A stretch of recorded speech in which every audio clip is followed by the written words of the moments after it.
Hi అండి friends, welcome back to my channel. ఉద్యోగులకు counting fever పట్టుకుంది. సో జగన్ మాత్రం రాకూడదు అని మదిలో మాట కొందరు ఉద్యోగులు.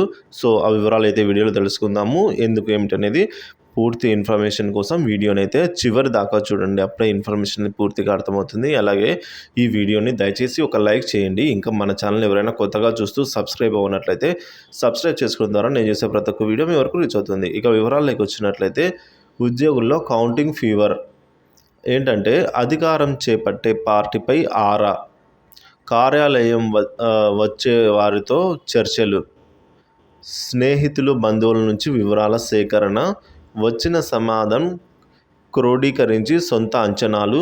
జూన్ 4 వరకు ఉద్యోగుల్లో ఇదే ఉత్సుకత, అంటే ఇదే ఆందోళన అని చెప్పుకోవచ్చు.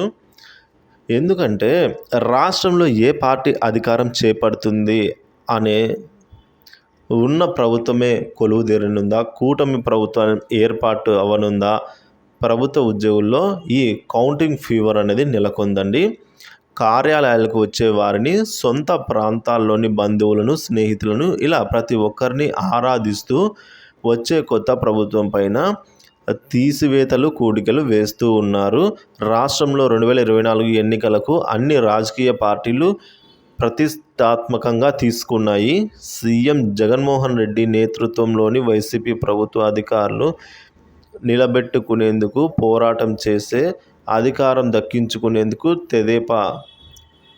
తెదేపా కూడా గట్టి ప్రయత్నం చేస్తున్న హోరాహోరీగా అయితే తలపడింది. మరోవైపు కాంగ్రెస్ నేతృత్వంలోని ఇండియా కూటమి పార్టీలు ఉనికి చాటుకునేందుకు తమదైన శైలిలో ఎన్నికల బరిలో తలబడ్డ నేపథ్యంలో ఈ విధంగా అందరూ కూడా పోస్టల్ బ్యాలెట్పై అటు వైసీపీ ఇటు కూటమి తమకే రానుందని అంచనాలు వేస్తున్నాయి.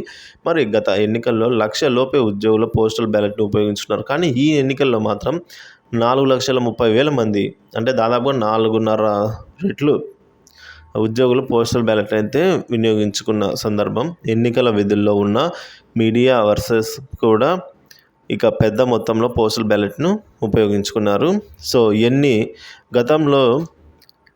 గత ఎన్నికలతో పోలిస్తే పోస్టల్ బ్యాలెట్లు 5 రెట్లు పెరిగాయని చెప్తున్నారు. సో ప్రభుత్వ ఉద్యోగులపై వ్యతిరేకతని పోస్టల్ బ్యాలెట్ శాతం పెరగడానికి కారణమని అయితే కూటమి నేతలు భావిస్తుంటే, వైసీపీ అధికారంలోకి వచ్చిన తర్వాత 1,30,000 మంది సచివాలయ ఉద్యోగుల నియామకాన్ని చేపట్టిన విషయాన్ని మరో వర్గం గుర్తు చేస్తుంది. సో వారే వచ్చి ఈ విధంగా ఉపయోగించుకుంటారని చెప్పేసి వీరు అయితే ఇలా ఆసక్తిగా అయితే ఉన్నారు.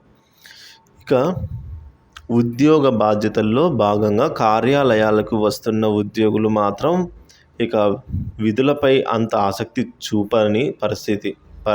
ప్రతి కార్యాలయంలోనూ జూన్ 4న కొనసాగే కౌంటింగ్ పైన అయితే చర్చ సాగుతుంది. ఏ ఇద్దరు ఉద్యోగుల సందర్భం వచ్చిన ప్రతిసారి ఎన్నికల గెలుపోవటంపైనే చర్చించుకుంటున్న సందర్భం. పైగా తమ బంధువులు, స్నేహితులు ఫోన్లు చేసి కూడా ఆరాధిస్తూ ఏదో ఒక పనిపై ఆయా కార్యక్రమాలకు వచ్చే వారిని సైతం కూడా బయట ఎలా ఉంది, ట్రెండింగ్ ఎలా నడుస్తుంది అని అయితే అడిగి తెలుసుకుంటున్నారు. ఎలాగైనా ఫలానా పార్టీ అధికారంలోకి వస్తుందంటే అందుకు కారణాలు ఏంటని ప్రశ్నిస్తున్నారు.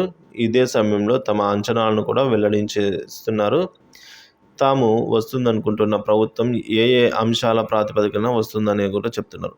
సో ఈ విధంగా ఉద్యోగులకైతే ఫీవర్ అయితే పట్టుకుందండి, కౌంటింగ్ ఫీవరు.